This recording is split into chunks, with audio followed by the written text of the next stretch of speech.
आज सुबह सुबह खबर सामने आती है कि न्यूज क्लिक के ऊपर छापा पड़ गया है। न्यूज क्लिक के साथ में काम करने वाले फ्रीलांस जर्नलिस्ट अभिसार शर्मा, भाषा सिंह, उर्मिलेश, इन तमाम लोगों के घरों के ऊपर भी सुबह सुबह छापा पड़ा है। उनके फोन जब्त कर लिए गए हैं, लैपटॉप जब्त कर लिए गए हैं और इसके साथ साथ 30 अलग अलग जगह के ऊपर छापा पड़ा है। अभी तक तो हम छापेमार कार्रवाई देख रहे थे जो राजनीतिक पार्टियां हैं उनके ऊपर, कि फला विधायक के ऊपर, फला सांसद के ऊपर, फला नेता के ऊपर छापे पड़ रहे हैं। लेकिन अब संस्थाओं के ऊपर, जो न्यूज क्लिक एक संस्था है, आप जानते होंगे बड़ी अच्छी जो है काम करती न्यूज क्लिक और उसके साथ में जो तमाम पत्रकार वहां पर जुड़े हुए हैं। लेकिन न्यूज क्लिक के ऊपर जो पहले से छापेमारी हो रही थी, उसके बाद में आज जो सुबह छापेमारी हुई है और उसके बाद में अभी जो खबर निकल करके सामने आ रही है, ताजा खबर, उसमें बताया यह गया है और यह बहुत गंभीर है कि यूएपीए के तहत भी मामला जुड़ा हुआ हो सकता है। आगे मैं आपको खबर बताता हूं। सुबह सुबह अभिसार शर्मा ने 8 बजे ट्वीट करके जानकारी दी कि उनका फोन, उनका लैपटॉप दिल्ली पुलिस ने ले लिया है, दिल्ली पुलिस उनके घर पर पहुंची है। यह आखिरी ट्वीट अभिसार शर्मा की तरफ से किया गया, उसके बाद में कोई ट्वीट नहीं किया गया। और भाषा सिंह ने भी यही ट्वीट किया और भाषा सिंह ने लिखा है कि फाइनली लास्ट ट्वीट है मेरे इस फोन से, दिल्ली पुलिस ने मेरे फोन जब्त कर लिए हैं। तो इन तमाम पत्रकारों के, उर्मिलेश को अभी अभी जो है खबर निकल करके सामने आई है कि गाड़ी में बैठा करके उनके घर से ले जाया गया है। अब और उसके बाद में प्रंजो गोयल ठाकुर को भी जो है वो बताया जा रहा है कि गाड़ी में बैठा करके ले जाया गया है। एएनआई का ट्वीट है, आगे मैं आपको दिखाता हूं। तो ये सारी चीजें बता रही हैं कि मौजूदा दौर के अंदर बोलने की कीमत कितनी बड़ी हो सकती है और बोलने की कीमत आपको चुकाने के लिए किसी भी वक्त तैयार रहना पड़ेगा। ये मामला पहले मैं आपको बताता हूं, फिर इसके बाद में डिटेल में इस पर बात करेंगे। न्यूज क्लिक के ऊपर जो है छापा पड़ा है और उसके साथ साथ 30 अलग अलग स्थानों के ऊपर भी छापा पड़ा है और जो तमाम पत्रकार जिनको आप देखते थे वीडियो के जरिए या जो लेख लिखते हैं उसके जरिए, और जिन्होंने अपनी जिंदगी का एक बड़ा हिस्सा पत्रकारिता के नाम पर खपाया है, उनके घरों के ऊपर छापे पड़ना, उनके मोबाइल फोन जब्त करना, उनके लैपटॉप जब्त करना, यह पहली ताजा जानकारी है। और इसके बाद में प्रेस क्लब ऑफ इंडिया ने जो है इसकी निंदा की है, Mumbai press club of India ने इसकी निंदा की है और कहा है कि इस प्रकार की जो घटनाएं हैं ये सीधे तौर पर पत्रकारिता के ऊपर एक तरह से हमला है। ये सारी बातें हैं। अतुल चौरसिया ने लिखा है कि अभिसार शर्मा, संजय राजौरा, अनिंदो चक्रवर्ती और प्रंजो गोयल ठाकुर के घर पर आज सुबह दिल्ली पुलिस ने दबिश दी। उनके फोन और मोबाइल लैपटॉप जांच के लिए जब्त कर लिए गए हैं। एएनआई का मैं आपको ताजा ट्वीट आपको दिखा रहा हूं, 10 बजे का एएनआई की तरफ से ट्वीट करके जानकारी दी गई कि दिल्ली पुलिस सेल के एसीपी ललित मोहन नेगी दिल्ली में न्यूज क्लिक कार्यालय पहुंचे। न्यूज क्लिक से जुड़े विभिन्न परिसरों पर वर्तमान में 30 से अधिक स्थानों पर छापेमारी चल रही है। अभी तक कोई गिरफ्तारी नहीं हुई है। यह पहली खबर, पहली अपडेट मैं आपको बता रहा हूं। उसके बाद में 10:46 पर एक और अपडेट आती है न्यूज एएनआई की तरफ से कि न्यूज क्लिक के लेखक Urmilesh Delhi police special cell के अधिकारियों के साथ में देखे गए। दिल्ली पुलिस, यह बहुत गंभीर है, दिल्ली पुलिस यूएपीए के और अन्य धाराओं के तहत न्यूज क्लिक से जुड़े हुए विभिन्न परिसरों पर छापेमारी कर रही है। तो न्यूज क्लिक के ऊपर यूएपीए के तहत जो है वो छापेमारी की जा रही है। यह बहुत अपने आप में जो है चौंकाने वाली बात है। इसके बाद में एक और जानकारी निकल करके सामने आई और 10:45 पर न्यूज क्लिक के लेखक प्रंजो गोयल ठाकुर था, ये दिल्ली पुलिस के स्पेशल सेल अधिकारियों के साथ देखे गए। मतलब कि पुलिस के अधिकारी उनको लेकर के उनके घर से चले गए हैं। दिल्ली पुलिस यूएपीए और अन्य धाराओं के तहत न्यूज क्लिक से जुड़े हुए विभिन्न परिसरों पर छापेमारी कर रही है। विश्वा दीपक ने लिखा है कि राहुल जी, उर्मिलेश जी समेत पत्रकारों के यहां दिल्ली पुलिस की छापेमारी चल रही है। उर्मिलेश के घर पर हूं और 6 लोग हैं, कोई वारंट नहीं है, लोधी रोड थाना लेकर के जा रहे हैं। उनका फोन, किताबें, मैगजीन जब्त कर लिया गया है। लोकतंत्र की अर्थी उठाई जा रही है, कुछ कीजिए। ये राहुल गांधी को जो है वो टैग करते हुए इन्होंने ट्वीट किया है और ये कह रहे हैं कि मैं इस वक्त में, ये उन्होंने फोटो भी डाला है, उर्मिलेश का फोटो है। उर्मिलेश जो है वो अपने गमछे, एक सुबह सुबह जो है वो एक गमछा जो है अपने कंधे पर डाला हुआ है। जाहिर सी बात है, सुबह 8 बजे आदमी क्या करता है? 8 बजे आदमी अपने नहाने धोने के लिए या ब्रश वगैरह करने के लिए अपने बाथरूम की तरफ जो है बढ़ रहा होता है। तो वही काम जो है उर्मिलेश कर रहे होंगे सुबह सुबह, और उसी वक्त में दिल्ली पुलिस की टीम पहुंच जाती है। और ये जो है विश्वादीपक ने कहा भी है कि मैं उन्हीं के घर पर मौजूद हूं, उर्मिलेश के घर पर मौजूद हूं। ये पहली फोटो निकल करके सामने आई है, बाकी सबने ट्वीट किए हैं। तो और ये कह रहे हैं कि 6 लोग जो है वो आए हैं, कोई वारंट नहीं है और लोधी रोड थाना लेकर के जा रहे हैं। मतलब कि अब अगर इनकी माने, हालांकि अब अपडेट लगातार आ रही है इस मामले के अंदर, इनकी माने तो इन सबको जो है वो अब लोधी रोड थाना के अंदर जो है वो लेकर के जाया जाएगा। वहां पर पूछताछ करके वापस जो है वो देर शाम तक बाद में जो है वो छोड़ दिया जाए या हिरासत में लिया जाए, मालूम नहीं इस बारे में क्या होगा। लेकिन अब जिस तरह से चीजें निकल करके सामने आ रही है, बहुत सारे लोग इस पर चुटकी ले रहे हैं। रूबिका लियाकत ने ट्वीट किया है कि दिल्ली पुलिस की स्पेशल सेल ने दिल्ली एनसीआर में न्यूज क्लिक के पत्रकारों के ठिकानों पर छापेमारी की है। अवैध फंडिंग को लेकर के हुई है कार्रवाई। ये फंडिंग चीनी कंपनियों से मिल रही है। तो सरासर जो है एक तरह से ये अपना जो है, मैं कहूं कि इसमें पत्रकार होने के नाम पर जो है ये जरा सा भी इनके नाम ऐसा नहीं है कि जरा सी तो ये हो कि कहीं पर कोई संवेदना पत्रकारों के लिए हो या कहीं पर जो है वो हम पत्रकारों के साथ में अपनी एकता सहानुभूति दिखाएं। मैं आपको एक सीधे तौर पर बताता हूं ये पूरा मसला क्या है, और ये रूबिका लियाकत जैसे लोग जो है इसको बताएंगे नहीं। देखिए, न्यूज क्लिक के ऊपर पहले भी जो है वो मामला चलता रहा और न्यूज क्लिक को जो है वो पहले भी टारगेट किया जाता रहा। लेकिन आपसे एक सीधा सवाल यही पूछता हूं, रूबिका लियाकत से भी पूछा जाना चाहिए और तमाम सारे लोगों से, कि किसी भी चैनल के ऊपर अगर कहीं पर कोई छापेमारी हुई है तो उस चैनल के अंदर काम करने वाले, और वो परमानेंट नौकरी पर नहीं है, वो फ्रीलांस जर्नलिस्ट हैं, वो केवल जो है वो 1 वीडियो 2 वीडियो करते हैं और उसके लिए उनको पैसा अलग से दे दिया जाता है, बात खत्म हो जाती है। जैसे मैं आपसे कोई जानकारी ले लूं या मैं आपसे कुछ बात पूछ लूं, मैं आपसे बात कुछ कह दूं या कहलवा दूं और उसके बाद में जो है मैं आपको उसके लिए पेमेंट कर दूं और बात खत्म हो गई। अब उसको लेकर के जो है वो उस आदमी को टारगेट किया जाए, ये कहां तक उचित है? ये रूबिका लियाकत जो है वो कह रही है कि ये फंडिंग हो रही है, ये हो रहा है, वो हो रहा है। इसमें ये बात ये क्यों नहीं कह रही है कि आपको न्यूज क्लिक से पूछताछ करनी है तो न्यूज क्लिक से पूछताछ कीजिए, लेकिन आप न्यूज क्लिक के बहाने उन तमाम सारे पत्रकारों के ऊपर जो है वो शिकंजा कसना चाह रहे हैं, जो तमाम सारे पत्रकार अलग अलग जगह पर भी काम कर रहे हैं। उर्मिलेश ऐसा नहीं है कि केवल जो है वो वहीं के लिए काम करते हो, अभिसार ऐसा नहीं कि केवल न्यूज क्लिक के लिए काम करते हो। और अभी जब पीछे जब संसद के अंदर ये जब मामला उठा था, जब निशिकांत दुबे ने इस मामले को उठाया था, उस वक्त जो है वो अभिसार शर्मा ने बताया भी था डिटेल में कि ये मेरा पैसा है और ये पैसा जो है मुझे न्यूज क्लिक की तरफ से मिलता है, इतना जो है पर शो के हिसाब से मुझको पैसा मिलता है, पर वीडियो के हिसाब से पैसा मिलता है। वो सारी बातें उन्होंने बताई और वो सारी चीजें इनकम टैक्स के पास में वो हर साल जो है वो जमा भी करवाते रहे होंगे। लेकिन ये चीज ये नहीं पूछेंगे कि एक चैनल के ऊपर वो हो रहा है तो सारे पत्रकारों पर क्यों हो। कल को अगर कोई बात होती है तो रूबिका जिस चैनल में काम करती है और रूबिका के जो मालिक हैं, अगर उनके घर पर कोई छापेमारी होती है या उस चैनल पर छापेमारी होती है तो क्या रूबिका को भी पकड़ करके बैठाया जाएगा? सवाल ये है। लेकिन भाजपा और अब जो है वो गोदी मीडिया के एंकर लग जाएंगे। भाजपा के नेता एक और है, उनकी तरफ से बयान आया है कि दिल्ली पुलिस द्वारा न्यूज क्लिक से जुड़े हुए विभिन्न परिसरों पर हुई छापेमारी पर भाजपा नेता दुष्यंत कुमार गौतम ने कहा कि न्यूज क्लिक और इन जैसे कोई भी संस्थान जो देश विरोधी काम करेंगे उन पर ऐसे ही कार्रवाई होगी।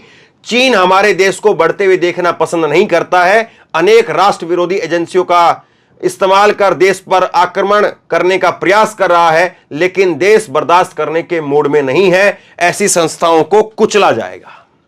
यह बात जो है बीजेपी के ये सांसद हैं दुष्यंत कुमार गौतम, उनकी तरफ से इस बात को कहा गया।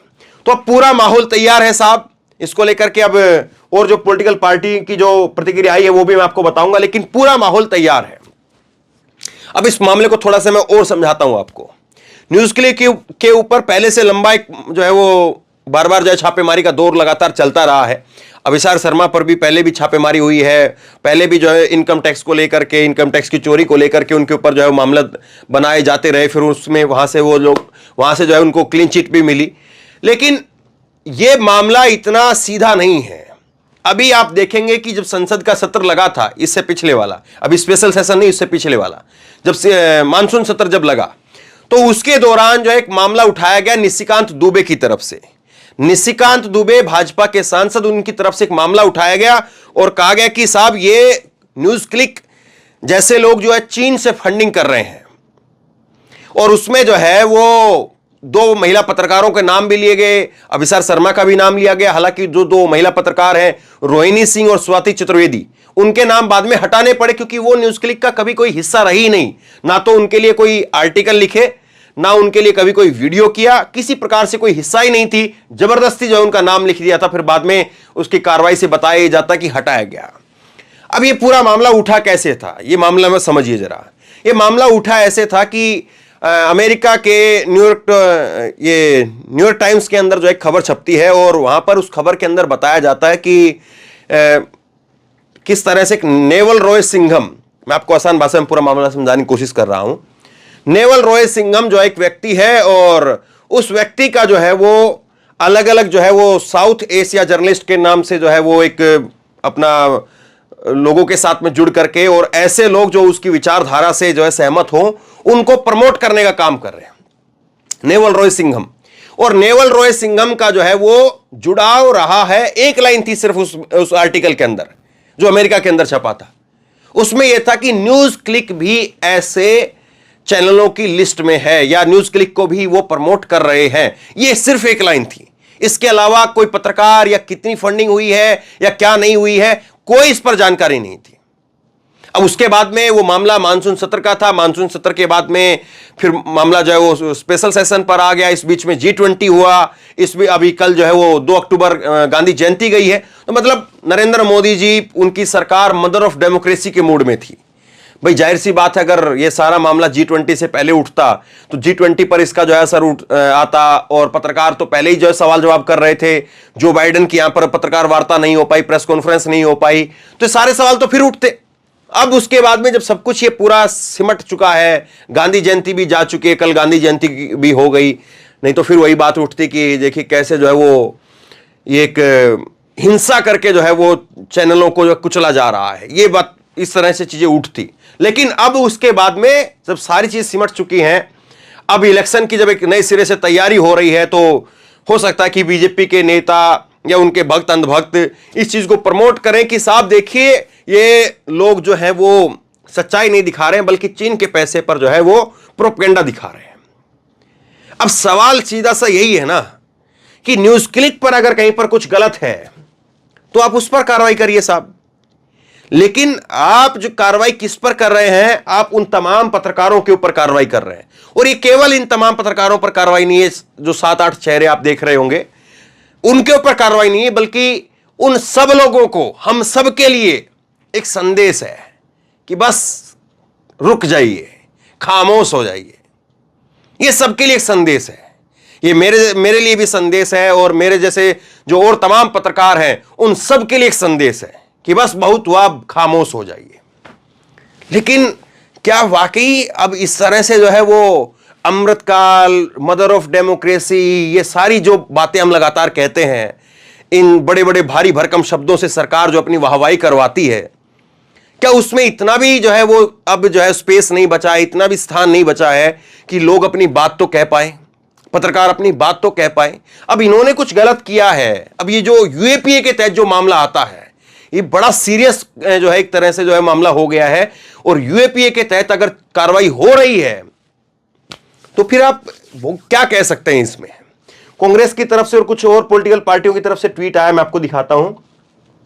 कांग्रेस ने ट्वीट करके कहा है कि पीएम मोदी डरे हुए हैं, घबराए हुए हैं, खास तौर से उन लोगों से जो उनकी विफलताओं पर, उनकी नाकामियों पर सवाल पूछते हैं, वो विपक्ष के नेता हों, फिर पत्रकार हों, या फिर पत्रकार हों, सच बोलने वालों को प्रताड़ित किया जाएगा। आज फिर से पत्रकारों पर छापेमारी इसी बात का प्रमाण है। मनोज कुमार झा ने लिखा है कि वरिष्ठ पत्रकार, सह चिंतक उर्मिलेश जी, सोहेल हाशमी, अभिसार शर्मा, भाषा सिंह, संजय राजोरा, परबीर पुरकायस्त, अनिंदो चक्रवर्ती और सहित कई साथियों के घर पर सत्ता शीर्ष के आदेश पर पुलिस अपना घिनौना चेहरा दिखा रही है। कईयों को लोधी रोड पुलिस स्टेशन अकारण ले जाया जा रहा है। इस अंधे दौर में जो लोग आपकी भजन मंडली में शामिल होने से इनकार करें, आपसे वंचितों बहुजनों की आजादी के न्याय के सवाल पूछे, उनके लिए आपका यह एसओपी है। अब प्रतिकार के लिए भी तैयार रहें, संघर्ष फिर से सड़कों पर ही होगा। अगर यह फासिस्ट राज्य का चरित्र नहीं तो फिर इसे क्या उपमा दें। यह बातें इन्होंने कही है। देखिए, बात को बिल्कुल सिंपल तरीके से समझिए। कल जो है वो जातीय जनगणना के ऊपर जो है वो आंकड़े जारी होते हैं।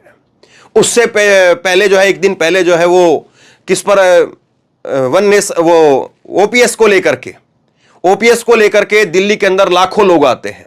उसके ऊपर चर्चा हो रही थी, उसके ऊपर बात हो रही थी।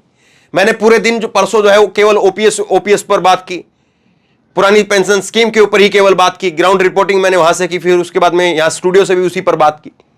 कल जो है वो जातीय जनगणना के ऊपर जो है बात की। तो अब जो है मामला कुछ इस तरह से हो रहा है कि इस तरह से मामला पेश कर दिया जाए पत्रकारों के ऊपर और तमाम लोगों के ऊपर छापेमारी, और उसमें यूएपीए के तहत अगर कुछ चीजें चल रही हैं तो फिर उसके बाद में क्या होगा कि माहौल अब यह है कि भैया पहले आप अपने बारे में तो बात खत्म करो, उसके बाद में आप पुरानी पेंशन पर बात कर पाओगे, उसके बाद में जो है आप उसके क्या लेते हैं इसको, ये जो कल जातीय जनगणना हुई है उसको लेकर के बात कर पाएंगे। महिलाओं के ओबीसी का जो आरक्षण दिया गया है, वो महिलाओं को आरक्षण दिया गया, उसमें ओबीसी की मांग को लेकर के जो लगातार मांग उठती है उस पर बात कर पाएंगे। तो कुल मिलाकर के सरकार जो है वो अब इतना जो है वो दिख रहा है कि माहौल को संकीर्ण कर देना चाह रही है कि लोग जो है वो अब इन्हीं सारे मुद्दों की इर्द गिर्द ही जो है वो घुल करके रह जाएं, और जो असल मुद्दे हैं जिन पर बात होनी चाहिए, जिस पर बात हो रही भी थी, वो बातें जो है वो डिरेल हो जाएं। वो बातें जो है वो अपनी जिस लाइन पर जो चीजें चल रही थी उससे भटक करके दूसरी तरफ निकल जाए। वरना आज बताइए, आज सुबह सुबह जो है वो मैं कहां पर आपको ये खबर बता रहा होता और कहां पर आप ये खबर सुन रहे होते। तो ये सारी चीजें हैं। और इससे पहले आप एक चीज को और देखिए, प्रणव रॉय के ऊपर जो है छापे पड़े, और प्रणव रॉय के छापों के बाद में एनडीटीवी जो है वो अडानी के हाथ में चला गया। इसी तरह से क्विंट बहुत शानदार काम कर रहा था 2019 के आसपास। हालांकि अब क्विंट को जो है उतनी प्रमुखता से मैंने देखना तकरीबन छोड़ सा दिया है, क्योंकि राघव बहल उस वक्त में बहुत शानदार काम कर रहे थे क्विंट में। हालांकि अब भी कुछ चीजें हैं, लेकिन राघव बहल की जिस तरह से उस वक्त में वीडियो आती थी, काफी जो है इंफॉर्मेशन होती थी उसके अंदर, बहुत सारी खबरें होती थी, तो उनके ऊपर छापे पड़े। और उसी तरह से अब जो है वो आप देखेंगे तो न्यूज क्लिक के ये पुरकायस्थ हैं, इनके ऊपर छापे। तो अब सवाल यही है कि साहब ये छापों के जरिए क्या दिखाना चाह रहे हैं, इस छापों के जरिए क्या संदेश देना चाह रहे हैं? क्या यही कि खामोश हो जाइए? क्या यही कि चुपचाप होकर के बैठ जाइए? और नहीं तो फिर उसके बाद में यूएपीए तैयार है। आपको याद है ना, यूएपीए के तहत ही मुकदमा दर्ज हुआ था कप्पन सिद्दीकी का। क्या रहा उसके बाद में? कोर्ट ने क्या कहा आपकी सरकार को? लेकिन खैर, हम सरकार है।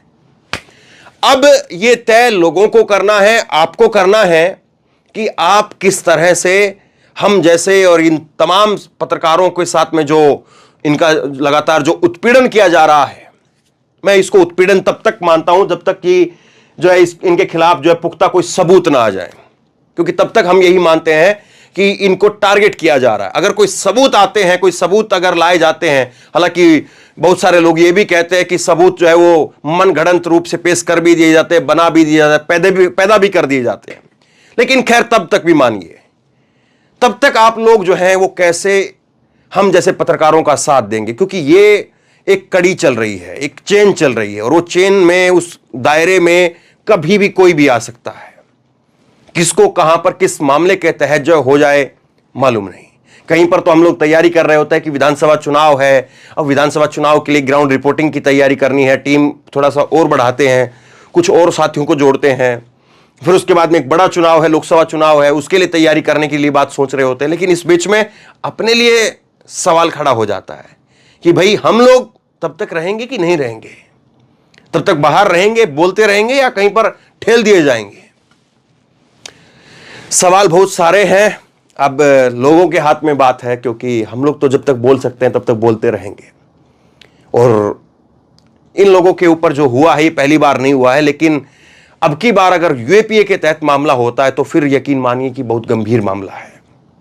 लोग इस पर किस तरह से रिएक्ट करेंगे सबसे बड़ा सवाल मुझको लगता है कि यही है कि लोग इसको हजम कर जाएंगे, शांत हो जाएंगे। लोगों को लगेगा कि हाँ ये रूटीन की चीज है। लोगों को लगेगा कि हाँ वाकई ये लोग तो चीनी जो है वो फंडिंग लेकर के, चीनी पैसा लेकर के यहां पर सरकार के खिलाफ बोलने का काम कर रहे थे। मैंने तो अभी अमेठी का जब मामला हुआ तब राहुल गांधी को लेकर के मैंने बोला, अभी कुछ रोज पहले मैं बता रहा हूं, अमेठी को लेकर के जब मामला हुआ मैंने राहुल गांधी को लेकर के बोला और राहुल गांधी अभी तक वहां नहीं गए। तो हम लोग तो वो लोग हैं जो जहां पर लगता है कि बोलने की जरूरत है बोलते हैं, कोई बगैर लाग लपेट के। और कोई व्यक्ति बोल सकता है कोई गोदी मीडिया के अंदर कि वाराणसी का कोई मामला हो, नरेंद्र मोदी की सरकार उसमें कटघरे में हो, नरेंद्र मोदी खुद कटघरे में हो, कोई बोल सकता है क्या? तो बहरहाल शेयर कीजिए इस खबर को, लोगों तक पहुंचाइए ताकि लोगों को पूरी कहानी जो है वो समझ में आए।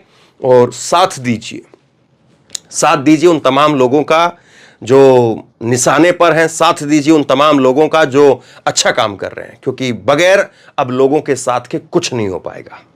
धन्यवाद।